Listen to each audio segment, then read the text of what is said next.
Hi hello friends, എല്ലാ കൂട്ടുകാർക്കും ഇഷ്ടമാത്ര സീരിയലിൽ ഇന്നത്തെ നല്ലൊരു എപ്പിസോഡിന്റെ റിവ്യൂയിലേക്ക് തന്നെ സ്വാഗതം കേട്ടോ.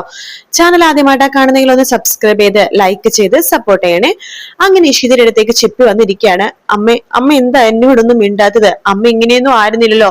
എന്റെ അടുത്ത് സ്കൂളിലെ വിശേഷം ഒന്നും അമ്മ ചോദിക്കുന്നില്ല. അമ്മ എന്താ അമ്മ ചിപ്പിമോളത്ത് ഇങ്ങനെ മിണ്ടാത്തത്? ചിപ്പിമോൾക്ക് ഇത് സഹിക്കാൻ പറ്റുന്നില്ല കേട്ടോ.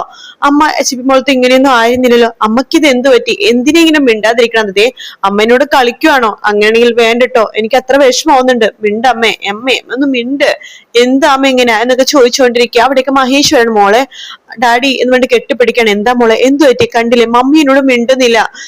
ഞാൻ എന്തൊക്കെ ചോദിച്ചിട്ടും മമ്മി ഒന്നും സംസാരിക്കുന്നില്ല. എന്താ ഡാഡി മമ്മി അമ്മ ഇങ്ങനെയൊന്നും ആയിരുന്നില്ലല്ലോ. അമ്മക്ക് ഇത് എന്ത് പറ്റി? എന്നെ കളിപ്പിക്കുകയാണോ? ദേ മോളെ, അമ്മക്ക് സുഖമില്ല, അതുകൊണ്ടാ. നോക്കട്ടെ. ഇല്ല, അമ്മക്ക് പനിയൊന്നും ഇല്ലല്ലോ. മോളെ, അമ്മക്ക് വല്ലാത്തൊരു പേടിയും ടെൻഷനൊക്കെ കൂടിയിട്ട് ഒരു വല്ലാത്തൊരു അവസ്ഥയിലാണ്. മോളൊരു കാര്യം ചെയ്യ്, റൂമിൽ നിന്ന് പുറത്തേക്ക് പോ. അച്ഛൻ നോക്കിക്കോളാം അമ്മേനെ, കുഴപ്പമൊന്നുമില്ല. കുഴപ്പമൊന്നുമില്ല മോളുടെ, അമ്മ പേടിക്കൊന്നും വേണ്ട എന്നൊക്കെ പറയാണത് കേട്ട് ചിപ്പി പുറത്തേക്ക് ഒറ്റ ഓട്ടോ കരഞ്ഞുകൊണ്ട് ഇഷിതടുത്ത് മഹേഷ് ചോദിക്കണ്ടോ, ഇഷിത തനിക്ക് എന്തു പറ്റിയടോ? ഞാൻ പറഞ്ഞതല്ലേ തന്റെ അടുത്ത് ഇന്ന് മനസ്സിനെ കാണാനൊന്നും പോകണ്ടെന്ന്. അവിടെ നിന്ന് എന്തിനു സംഭവിച്ചോ? എടോ എന്തു പറ്റിയടോ പറയടോ എന്ന് പറയുമ്പോഴേക്കും ഇഷിത പറയണ്ടോ, എനിക്കറിയില്ല മഹേഷ്, ഈ കുഞ്ഞിനെ എനിക്ക് പ്രസവിക്കാൻ പറ്റുന്ന എനിക്ക് അറിയില്ല മഹേഷ് എന്ന് പറയണം. ആ സമയത്ത് ചിപ്പി ഓടിപ്പോയിട്ടുണ്ട്. ചിപ്പി അവിടെ നിൽക്കുന്നുണ്ടായിരുന്നു. അപ്പൊ അത് കേട്ട് ചിപ്പി ഞെട്ടുവാണേ. അമ്മ എന്തൊക്കെയാ പറയണത്? ഈ കുഞ്ഞുവാനെ തരാൻ പറ്റില്ലെന്നോ? അതേ മോളെ, മോൾക്ക് ഈ കുഞ്ഞുവാനെ തരാൻ പറ്റും നമുക്ക് തോന്നുന്നില്ല എന്ന് പറയുമ്പോഴാണ് ചിപ്പി അവിടെ നിന്ന് ഒന്നും കൂടി കരഞ്ഞുകൊണ്ട് ഓടി പോകുന്നത് കേട്ടോ. മഹേഷ് പറഞ്ഞോട് താൻ എന്തൊക്കെയാ പറയണത് നോക്ക്.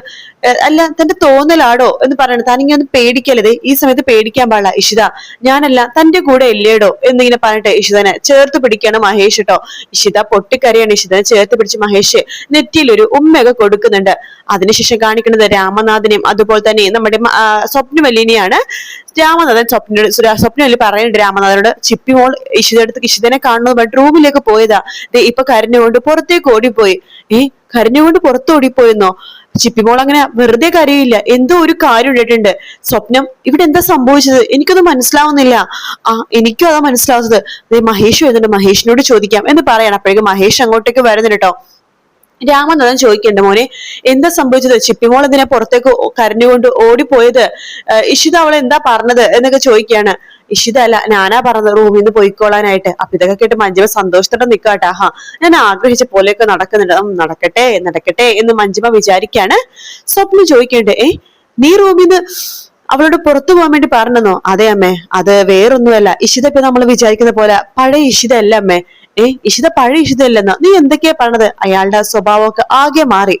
അപ്പോഴേക്കും മഞ്ജിമക്ക് അത് കേട്ട് സന്തോഷാവാട്ടോ. ഇങ്ങനെ തന്നെയല്ലേ വരുള്ളൂ എന്നൊക്കെ പറയുന്നുണ്ട് മഞ്ജിമ മനസ്സില്. രാമൻ ചോദിക്കുന്നുണ്ട്, മോന് നീ എന്തൊക്കെയാ പറഞ്ഞത്? ഇഷിതയുടെ സ്വഭാവം ആകെ മാറിയെന്നോ? അതെ, അവളിപ്പോ ആകെ വല്ലാത്തൊരു അവസ്ഥയിലാണ്, ഒരു മാനസികാവസ്ഥയില്. എന്തൊക്കെയോ ഒരു ഡിപ്രഷൻ പോലെയാണ് അവൾക്ക്. ഞാൻ പറഞ്ഞിട്ടില്ലേ അവളുടെ കൂടെ എപ്പോഴും കൂടെ ഉണ്ടാവണമെന്ന്, അവളുടെ കൂടെ മാറി നിൽക്കരുതെന്ന്. അവളുടെ ഇപ്പോഴത്തെ അവസ്ഥ നിങ്ങളൊക്കെ ഒന്ന് കാണണം. ഒന്നത്തെ കാര്യം, അവൾ പ്രസവിക്കില്ലെന്ന് വിചാരിച്ച ഒരു പെണ്ണാണ്. അതിനിടക്കാണ് അവൾ പെട്ടെന്ന് ഗർഭിണിയായതും അവൾക്കൊരു കുഴപ്പമില്ലെന്നും അവൾ അറിഞ്ഞതൊക്കെ. അപ്പൊ അതിന്റെ ഒരു ഷോക്ക് അവളെ മനസ്സിലുള്ളപ്പോ തന്നെ അവള് ഗർഭിണിയായത്. അതിനിടയ്ക്ക് ഇവിടെ കുറെ പേരുണ്ടല്ലോ കുത്തി നോവിക്കാൻ വേണ്ടി, മഞ്ജിമ ചേച്ചി, അവരും പിന്നെ കുറെ കാര്യങ്ങളൊക്കെ അറിഞ്ഞിട്ട് അവൾക്ക് ആകെ മനസ്സിനാകെ അസ്വസ്ഥയാണ്. അത് മാത്രല്ല, അവളിന്നാണെങ്കിൽ ഇന്നലെ രാത്രി ഒരു സ്വപ്നം കണ്ട് അലറി വിളിച്ചു. ഇങ്ങനെ പോവാണെങ്കിൽ ഇഷിതയുടെ മാനസിക നില തന്നെ തെറ്റും അമ്മേ. നിങ്ങൾ വിചാരിക്കുന്ന പോലെയല്ല. ഗർഭകാലം എന്ന് പറഞ്ഞ പല പെണ്ണുങ്ങൾക്കും പല രീതിയാണ്. അമ്മക്കും അച്ഛനും ചിലപ്പോൾ അതിനെക്കുറിച്ച് കൂടുതലൊന്നും അറിയില്ലായിരിക്കും. മുമ്പത്തെ അവസ്ഥയൊന്നും അല്ല.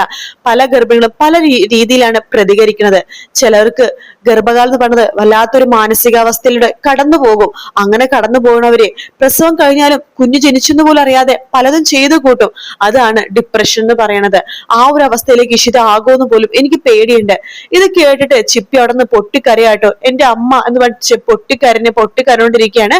എന്നിട്ട് മഹേഷിന്റെ അടുത്തേക്ക് വരുന്നുണ്ട്. ഡാഡി പറഞ്ഞ സത്യമാണോ? എന്റെ അമ്മയുടെ മാനസിക നില തെറ്റോ? അയ്യേ മോളെ, ഞാൻ അങ്ങനെ ഉദ്ദേശിച്ച് പറഞ്ഞല്ല മോളത് വേറെ രീതിയിലാണ് കേട്ടത്. അങ്ങനെയല്ല മോളെ, ഇങ്ങനെ വിഷമിച്ചിരിക്കാൻ പാടില്ല, അത് വേറൊരു അവസ്ഥയിലാവും. അത് നമ്മളും അങ്ങനെ തന്നെയാണല്ലോ മോളെ. അത്രയും ഞാൻ ഉദ്ദേശിച്ചുള്ളൂ. മോൾ പേടിക്കുന്ന പോലെ ഒന്നുമില്ല കേട്ടോ. മോള് വിഷമിക്കൊന്നും വേണ്ട. മോളുടെ അമ്മക്ക് ഒന്നും സംഭവിക്കില്ലേ, കുഞ്ഞു അവക്കൊന്നും സംഭവിക്കില്ല. മോൾക്ക് അതുപോലെ എന്നൊക്കെ പറഞ്ഞിട്ട് മഹേഷ് ചിപ്പിനെ സമാധാനിപ്പിക്കുന്നുണ്ട്. ചിപ്പി അവിടുന്ന് പിന്നെ ഓടിയിട്ട് വീണ്ടും റൂമിൽ പോയിട്ട് വാതിലടച്ച് കഥ കടച്ച് പൊട്ടിക്കരഞ്ഞുകൊണ്ടിരിക്കുക കേട്ടോ. പിന്നീട് കാണിക്കണത് നമ്മുടെ ചിപ്പി കരഞ്ഞുകൊണ്ട് ആദിനെ വിളിക്കാണ്. ആദ്യ ആ സമയത്ത് റൂമിലായിരിക്കും കേട്ടോ. ഹാ ചിപ്പി, ആദ്യമായിട്ടാ നമ്മൾ കരയാണ്. നീ കരയുവാണോ? എന്തു പറ്റി? എന്റെ അമ്മക്ക് വയ്യ ചിപ്പിയേട്ടാ. ഇഷിതാമ്മക്ക് എന്തു പറ്റി? അമ്മ വല്ലാത്തൊരു മാനസികാവസ്ഥയാണെന്ന് ഡാഡി പറഞ്ഞത്. മാനസികാവസ്ഥയോ? എന്ത് മാനസികാവസ്ഥ? അമ്മ എന്നോട് മിണ്ടുന്നില്ല, ആകെ കരഞ്ഞോണ്ടിരിക്കുക. അവിടെ ഒരാളുണ്ടല്ലോ മഞ്ജുമാപ്പ, അവരെന്തിനും പറഞ്ഞു കാണുമായിരിക്കും അല്ലെ? എനിക്കറിയില്ല ആദ്യേട്ടാ, അവരും എന്തിനും പറഞ്ഞു കാണുമായിരിക്കും. അവർക്ക് അസൂയ, മുഴുത്ത അസൂയ. അവരിപ്പൊ എന്താ ചെയ്യേണ്ടത് എന്നൊക്കെ ആദ്യം ഇങ്ങനെ ചോദിക്കുകയാണ്. അപ്പൊ ചിപ്പി പറയണ്ടേ, എനിക്ക് പേടിയാവാ, അമ്മ ആകെ ഒരു വല്ലാത്തൊരു അവസ്ഥയിലാണ്. ഡാഡി പറയുന്നു അമ്മ ഇങ്ങനെ പോവാണെങ്കിൽ മാനസിക നില തെറ്റും, ഡിപ്രഷൻ ആണെന്നൊക്കെയാ പറയണത്. അങ്ങനെ പറഞ്ഞോ? അതെ ചിപ്പി, ദേ ഇഷിതാമ്മ ഈ സമയത്ത് വിഷമിക്കാനൊന്നും പാടില്ല, അത് വലിയ പ്രശ്നവും, ഡിപ്രഷനിലേക്ക് പോകും. ആദ്യമായിട്ട് ഇതിനെ കുറിച്ചൊക്കെ അറിയാവോ? എനിക്കറിയാം. എനിക്ക് ഊട്ടിയിൽ ഒരു ഫ്രണ്ട് ഉണ്ടായിരുന്നു, എന്റെ ബെസ്റ്റ് ഫ്രണ്ട് ആയിരുന്നു. അവന്റെ അമ്മ പ്രഗ്നന്റ് ആയി. ആ സമയത്ത് അവന്റെ അമ്മക്ക് വല്ലാത്തൊരു മാനസികാവസ്ഥയായിരുന്നു. ഈ ഡിപ്രഷൻ എന്ന് പറഞ്ഞൊരു അസുഖം വന്നത് അവർക്ക്. അതിനുശേഷം കുഞ്ഞു വരെ മരിച്ചുപോയി. പിന്നെ അവിടെ മാനസികത പൂർണ്ണമായും തെറ്റി. അവര് പിന്നെ ആ അമ്മേനെ ചികിത്സിപ്പിക്കാൻ വേണ്ടി ഊട്ടിയിൽ നിന്ന് മാറി വേറെ ഏതോ സ്ഥലത്തേക്ക് പോയി. അവരെ ടേസി വാങ്ങിച്ചുകൊണ്ട് പോയി. അങ്ങനെയാ ഞാൻ ഇത് അറിഞ്ഞത്. അതാ ഞാൻ പറഞ്ഞത്, ഡിപ്രഷൻ കൂടി ഈ അവസ്ഥയിൽ ഡിപ്രഷൻ ആയി കഴിഞ്ഞാൽ അത് വല്ലാത്തൊരു പ്രശ്നമാണ്. ഒരു കാര്യം ചെയ്യാതേട്ടാ, ആദ്യമായിട്ട് ഇങ്ങോട്ട് വരാവോ? ഞാൻ വരാൻ ചിപ്പി, നാളെ രാവിലെ തന്നെ ഞാൻ അങ്ങോട്ടേക്ക് വരാം. എന്നിട്ട് ഞാൻ ഇഷിതാമ്മയുടെ സംസാരിക്കാം. ശരി ആദ്യേട്ടാ എന്ന് പറഞ്ഞിട്ട് ആദ്യം ഫോം വെക്കാണ്. രാവിലെ തന്നെ ആദിനെയും കൂട്ടിക്കൊണ്ട് ആകാശും രചനയും കൂടി മഹേഷിന്റെ ഫ്ളാറ്റിന്റെ റോഡിന്റെ അടുത്ത് എത്തി കേട്ടോ. അപ്പോ ആകാശ് അവിടെ ഇറങ്ങുന്നുണ്ട്. മോനെ നീ ഇവിടെ ഇറങ്ങിക്കോ. രചന ചോദിക്കുന്നുണ്ട്, ഇവിടെയോ? അതിന് മഹേഷിന്റെ ഫ്ലാറ്റ് അവിടെയല്ലേ? ഞാൻ അങ്ങോട്ടേക്ക് വരുന്നില്ല. എന്നെ കണ്ട പലരും പലതും പറയും, എന്തിനാ വെറുതെ, മോൻ പോയിക്കോ, ഇവിടെ നടന്നു പോകാനുള്ള ദൂരമല്ലേ ഉള്ളൂ എന്ന് പറയാണ്. ആ സമയത്ത് രചന ചോദിക്കുന്നുണ്ട്, ആദിക്ക് ചിപ്പിനെ കാണുന്നത് പറഞ്ഞപ്പോ തന്നെ ആകാശ് അവൻ പറഞ്ഞത് കേട്ടു ഇവിടെ കൊണ്ടുവന്നു. എന്റെ വിഷമം മാത്രം മനസ്സിലാക്കാൻ ആകാശിന് പറ്റുന്നില്ലല്ലോ. എനിക്ക് എന്റെ കുഞ്ഞുമോളെ കാണുന്നത് വല്ലാത്ത ആഗ്രഹമാണ്. എന്റെ മോളെ വീട്ടിൽ കൊണ്ടുവരുന്നത് വല്ലാത്ത ആഗ്രഹമാണ്. ആകാശ്, നമുക്കൊന്ന് കോടതിനെ സമീപിച്ചാലോ? ഇപ്പൊ ഇഷിത പ്രഗ്നന്റ് അല്ലേ, അവക്കൊരു കുഞ്ഞു ജനിക്കാൻ പോവാണ്. അപ്പൊ എന്റെ മോളെ വിട്ടു തരണമെന്ന് പറഞ്ഞാൽ കോടതി വിട്ടു തരില്ലേ? എടി മണ്ടി, നീ മണ്ടിയാണോ? നിന്റെ മോളോട് ചോദിക്കും ആരുടെ കൂടെ നിക്കണമെന്ന്. അവള് പറയും ഡാഡിയുടെ കൂടെ നിന്നാ മതി. പിന്നെ നിനക്ക് എന്ത് ഇതാ വോയിസാ ഉള്ളത്? എടാ ആദി, നിന്റെ അമ്മ മന്ദബുദ്ധിയാണോ? മോൻ ഇതൊന്നും കേൾക്കണ്ട, മോൻ പോവാ നോക്ക് എന്ന് പറയാണ്. അങ്ങനെ ആദ്യ സന്തോഷത്തോടെ അവിടെ നിന്ന് അങ്ങോട്ട് പോകുന്നുണ്ട് കേട്ടോ. ആ സമയത്ത് രചന ചോദിക്കുന്നുണ്ട്, ആകാശ് അഭിനയിക്കുവാണോ? എന്ത്? അല്ല, ആദ്യത്തെ ഇങ്ങനെ പെരുമാറണ കാണുമ്പോ എനിക്ക് ഒരു അഭിനയവും ഇല്ല. നിന്റെ മോൾ ചിപ്പിക്കും അതുപോലെ തന്നെ ആദീനെയും എനിക്ക് വല്ലാത്ത ഇഷ്ടം തന്നെയാണ്. ആകെ ഇഷ്ടമല്ലാത്ത ഒരാളെ ഉള്ളൂ, മഹേഷ്. അവനെ തകർക്കാൻ മാത്രമേ എനിക്ക് ആഗ്രഹമുള്ളൂ, അല്ലാതെ നിന്റെ മക്കളൊന്നും ചെയ്യണമെന്ന് എനിക്ക് ഒരു ആഗ്രഹവും. ആകാശ്, അത് വേണം ആകാശ്, തീർച്ചയായിട്ടും വേണം. എന്റെ മക്കളെ എനിക്ക് വേണം ആകാശ് എന്ന് പറയാണ് രചന. എന്നിട്ട് പറയുന്നുണ്ട്, എല്ലാത്തിനും കാരണം അവനാണ് ആ മഹേഷ് കഴിഞ്ഞ ദിവസം വീട്ടിൽ നിന്നിട്ട് എന്തൊക്കെ വൃത്തികേടാ പറഞ്ഞത്. ഞാൻ ആകാശിനെ ഒറ്റ കൊടുത്തു പോലും പറഞ്ഞില്ലേ, ഞാൻ മനസ്സിൽ പോലും വിചാരിക്കാത്ത കാര്യം ആകാശ് അത് കേട്ട് ആകാശ് ഇങ്ങനെ ചിരിക്കുന്നുണ്ട് ചെറുതായിട്ട്. എന്തെങ്കിലും ആവട്ടെ, നീ കേറ് എന്ന് പറയുന്നുണ്ട്. രചന വണ്ടി കയറുന്നുണ്ട്. ആ സമയത്ത് ആകാശം മനസ്സിൽ വിചാരിക്കാണ്, രചന, നീ പിടിച്ച കൊമ്പിനെ 3 കൊമ്പ് നീ തന്നെത്താനെ പറഞ്ഞാ മതി. അത് ഈ ആകാശ്മന്റെ തല കെട്ടിവെക്കണ്ട. ആകാശ്മേനറിയാം നീ ആരാണെന്ന്. പിന്നെ ഇത് പുതിയൊരു കളിയാണ് എന്നൊക്കെ ഇങ്ങനെ മനസ്സിലിങ്ങനെ പറയുന്നുണ്ട് ആകാശ് കേട്ടോ. പിന്നീട് കാണിക്കുന്ന ചിപ്പിയാണ്. ചിപ്പി എന്തൊക്കെയോ ഇങ്ങനെ ആലോചിച്ചുകൊണ്ടിരിക്കുമ്പോഴേക്കും അവിടേക്ക് മഹേഷ് വരുന്നുണ്ട്. മോളെ എന്താ ഈ ആലോചിക്കണത്? ഇപ്പൊ ആദ്യമായിട്ട് വരൂ? ആദ്യമായിട്ടും വരുമോ? ഞാൻ ആദ്യേട്ടനോട് നീ ആദ്യേട്ടനോട് എന്തിനു പറഞ്ഞു? ഞാനൊന്നും പറഞ്ഞിട്ടില്ല മോളെ, സത്യം പറ. അത് എനിക്ക് വിഷമമായപ്പോ ആദ്യേട്ടനോട് എല്ലാം പറഞ്ഞു. എന്നിട്ട് ആദ്യേട്ടന്റെ ഫ്രണ്ടിന്റെ അമ്മക്ക് ഇതുപോലെ ഡിപ്രഷൻ വന്നിട്ടുണ്ട് അത്രേ. എന്നിട്ട് കുഞ്ഞിനെ നഷ്ടപ്പെട്ടു എന്ന്. അവരും എന്റെ മെന്റലി പ്രശ്നമായിട്ട് വേറെ സ്കൂളിലൊക്കെ ചേർന്നു എന്നൊക്കെയാ പറയണത്.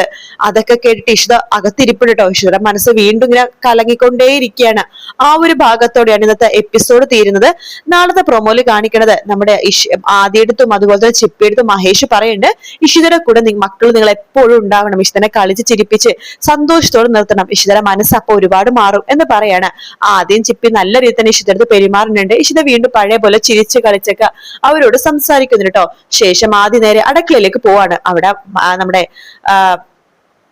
മഞ്ജുമയുണ്ട് കേട്ടോ. മഞ്ജുമടുത്ത് പണ്ട് നിങ്ങൾക്ക് എന്തിന്റെ വേഷം കേട്ടാ, നിങ്ങൾക്ക് നാണമില്ലേ ഇഷിതാമ്മയുടെ പുറകെ നടക്കാൻ? എടാ ഇഷിതാമ്മ എന്ന് പറയുന്നത് ഇത് ആരാടാ ഇഷിത എന്ന് മഞ്ജുമ ചോദിക്കുമ്പോഴേക്കും ഇഷിതാമ്മ എന്റെ ഞങ്ങളുടെ എല്ലാമാണ്, ഞങ്ങളുടെ അമ്മയാണ്, നിങ്ങൾക്ക് എന്താ ഇഷിതാമ്മയുടെ നിഴൽവട്ടത്ത് പോലും നിങ്ങൾ നിങ്ങൾ അറിയും ആദ്യം ആരാണെന്ന് എന്ന് പറഞ്ഞിട്ട് ആദ്യം അവിടെ നിന്ന് പോവാണ് മഞ്ജുമ ചമ്മി പോവാട്ടോ. ആ ഒരു ഭാഗത്തോടെ പ്രൊമോ ചെയ്തു. വീഡിയോ ഇഷ്ടപ്പെട്ടാൽ ലൈക്ക് ചെയ്യുക, സബ്സ്ക്രൈബ് ചെയ്യുക. മറ്റൊരു വീഡിയോ ആയിട്ട് വീണ്ടും കാണാം friends. Take care, bye bye.